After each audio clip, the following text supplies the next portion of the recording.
Welcome back to r/ProRevenge. Let's get right into it. I work as a train driver. I drive smaller trains, mostly out in the countryside, and people are generally nice and well behaved. But of course, there are also the alcoholics, drug addicts, and general weirdos that use public transport, and some people that just live to be a pain in the ass. This was a few years ago and we were traveling in the late afternoon. My conductor, let's say C, storms into the driver's cabin, angry and annoyed, and tells me, "C, we have two rude, good-for-nothing guys on board and they're such assholes." Me, what did they do? C, they have no tickets, refuse to pay, just laugh in my face and say, "What are you gonna do about it?" Me, what the hell? Should I help you throw them off at the next stop? C, we can't because they're traveling just one station, so they're getting off at the next stop. Goddamn smug guys over there, what are you gonna do about it? So we're both angry. I let the conductor rant and let off some steam. Next stop comes and the guys get off. The conductor angrily gestures at them. We continue the short remaining journey and have a break at the end station. Some hours later, the train then goes back. Since it's on the countryside and it's a late weekend evening, the train is almost empty on the way back. The conductor knows where every passenger on board is getting off, and she's up at front with me, chatting, and all is fine again. Until we approach the station where we let those two guys off, we see two people standing there. It's them. My conductor shines up like a goddamn sun. She says with the biggest smile on her face, "Do not stop." And I'm just laughing, slowing down the train, not stopping though. When we pass them, my conductor opens the window, waves, and says loudly and happily, "This is what I'm gonna do about it." The guys are just staring with their jaws on the ground when we drive past them. We laugh all the way to our home station. We were the last train for the day. But it turns out they didn't learn the lesson. A few weeks later, we spot them again. The conductor walks up to them and says, "Oh, are you able to pay for your tickets today?" They just fidget and say, "No, we ain't got no money." Conductor, "Well, ain't that a shame? Guess you have to get off at the next stop." Them, "What the fuck? Can't you be nice and let us be?" "What the fuck are we gonna do at that shitty station?"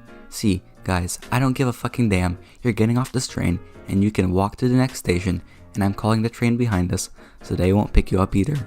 They got off.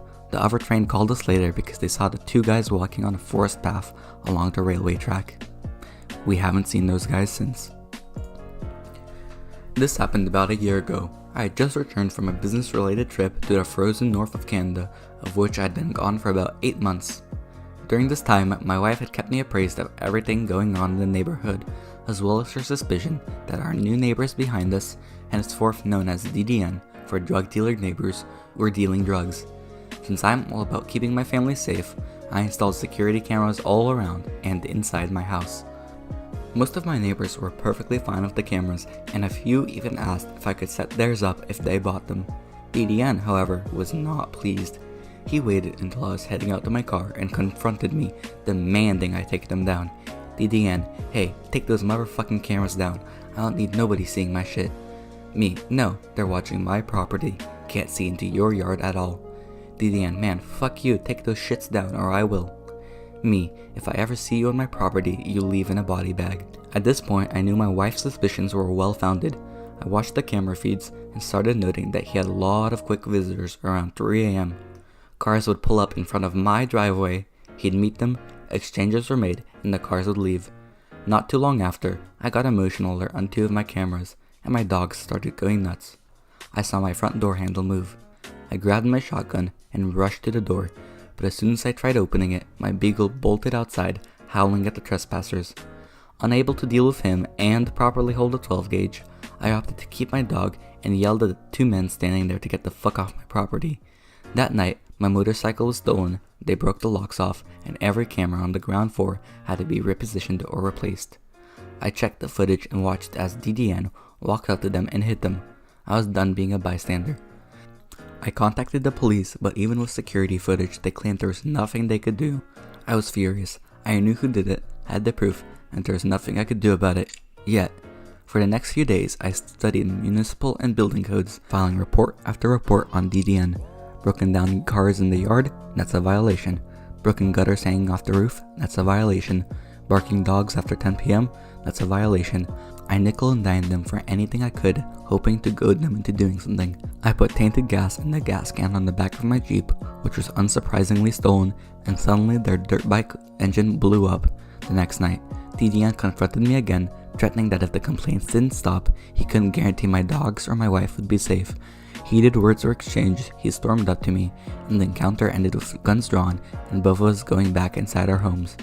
Finally, the coup de grace. Remember the security footage of DDN's late night visitors?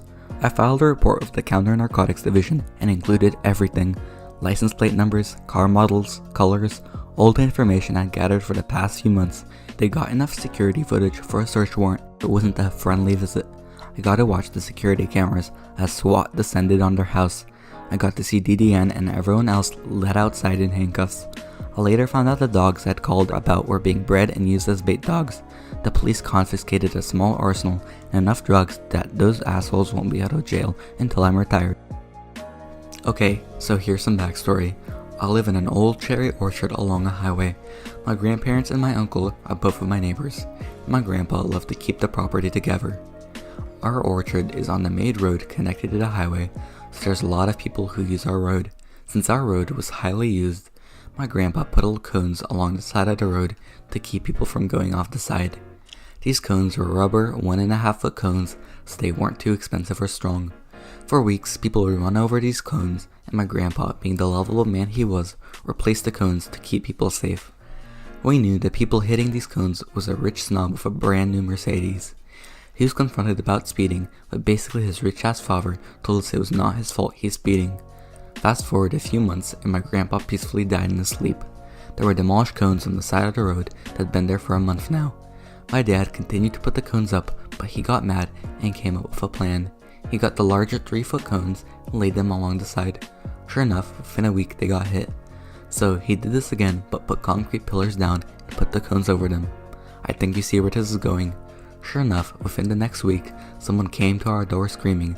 They had hit the concrete pole going over 20 miles per hour over the speed limit and demanded us to pay for his $40,000 car and hospital bill. Instead, my dad and 10 of our neighbors talked to a sheriff to get the kid in trouble. His car was taken away and he had many tickets for speeding, etc. 2 years later and he's driving a brand new car, way more expensive. Hey, I guess they won't change, but I feel like we made a difference. Side note, he was not badly hurt, just a few scrapes. I guess good cars are pretty safe. The cones have not been hit after 2 years.